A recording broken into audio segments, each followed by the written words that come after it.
नमस्कार। आकाशवाणी चंडीगढ़ से प्रादेशिक समाचारों के साथ मैं पंकज धीमान। प्रधानमंत्री नरेंद्र मोदी ने कहा है कि स्वास्थ्य से लेकर सामाजिक सुरक्षा तक देश सभी क्षेत्रों में तेजी से आगे बढ़ रहा है। आकाशवाणी से आज मन की बात कार्यक्रम में देश विदेश को संबोधित करते हुए श्री मोदी ने अंतर्राष्ट्रीय श्रम संगठन की उस रिपोर्ट का उल्लेख किया जिसमें कहा गया है कि देश की 64% से ज्यादा आबादी को कोई न कोई सामाजिक सुरक्षा लाभ मिल रहा है। उन्होंने कहा कि स्वास्थ्य से लेकर सामाजिक सुरक्षा तक हासिल की गई उपलब्धियों से देश में सामाजिक न्याय मजबूत हुआ है। भारत में स्वास्थ्य से लेकर सामाजिक सुरक्षा तक हर क्षेत्र में देश सैचुरेशन की भावना से आगे बढ़ रहा है। ये सामाजिक न्याय की भी उत्तम तस्वीर है। इन सफलताओं ने एक विश्वास जगाया है कि आने वाला समय और बेहतर होगा। हर कदम पर भारत और भी सशक्त होगा। उन्होंने विश्व स्वास्थ्य संगठन की रिपोर्ट का भी उल्लेख किया जिसमें भारत की आंखों की बीमारी ट्रोकोमा से मुक्त घोषित किया गया है। प्रधानमंत्री ने कहा कि यह उन लाखों स्वास्थ्य कर्मियों के अथक प्रयासों का फल है जिन्होंने इस बीमारी से लड़ाई लड़ी। श्री मोदी ने कहा कि स्वच्छ भारत अभियान और जल जीवन मिशन से भी इसमें काफी मदद मिली है। श्री मोदी ने कहा कि इन सफलताओं ने यह विश्वास जगाया है कि आने वाला समय और बेहतर होगा जिससे भारत हर कदम पर और सशक्त होगा।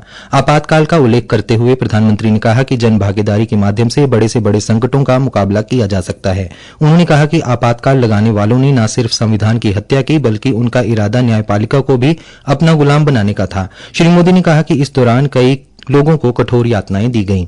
देश पर इमरजेंसी थोपे जाने के 50 वर्ष कुछ दिन पहले ही पूरे हुए हैं। हम देशवासियों ने संविधान हत्या दिवस मनाया है।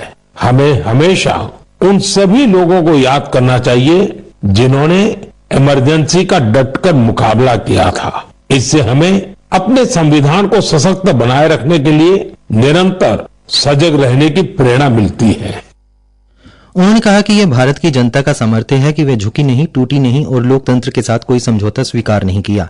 श्री मोदी ने कहा कि कुछ ही दिन पूर्व आपातकाल थोपे जाने के 50 वर्ष पूरे हुए और देशवासियों ने इसे संविधान हत्या दिवस के रूप में मनाया। उन्होंने कहा कि हमें उन सभी लोगों का श्रद्धापूर्वक स्मरण करना चाहिए जिन्होंने आपातकाल का डटकर मुकाबला किया। प्रधानमंत्री ने कहा, अटल जी ने भी तब अपने ही अंदाज में जो कुछ कहा था वो भी हमें जरूर सुनना चाहिए। बहनों और भाइयों, देश में जो कुछ हुआ उसे केवल चुनाव नहीं कह सकते। एक शांतिपूर्ण क्रांति हुई है। लोक शक्ति की लहर ने लोकतंत्र की हत्या करने वालों को इतिहास के कूड़ेदान में फेंक दिया है। इस महीने की 21 तारीख को आयोजित अंतर्राष्ट्रीय योग दिवस के संबंध में श्री मोदी ने कहा कि दुनिया भर के करोड़ों लोगों ने इसमें हिस्सा लिया। उन्होंने कहा कि अधिक से अधिक लोग अपने दैनिक जीवन में योग को अपना रहे हैं। प्रधानमंत्री ने कहा, इस बार की थीम भी बहुत विशेष थी। Yoga for one earth one health, यानी एक पृथ्वी एक स्वास्थ्य। ये सिर्फ एक नारा नहीं है, एक दिशा है जो हमें वसुधैव कुटुंबकम का एहसास कराती है। मुझे विश्वास है इस बार के योग दिवस की भव्यता ज्यादा से ज्यादा लोगों को योग को अपनाने के लिए जरूर प्रेरित करेगी। श्री मोदी ने लोगों को फिटनेस का मंत्र भी दिया। अगर हमें अपने सामर्थ्य का विस्तार करना है तो सबसे पहले हमें अपनी फिटनेस और वेलबींग पर ध्यान देना होगा।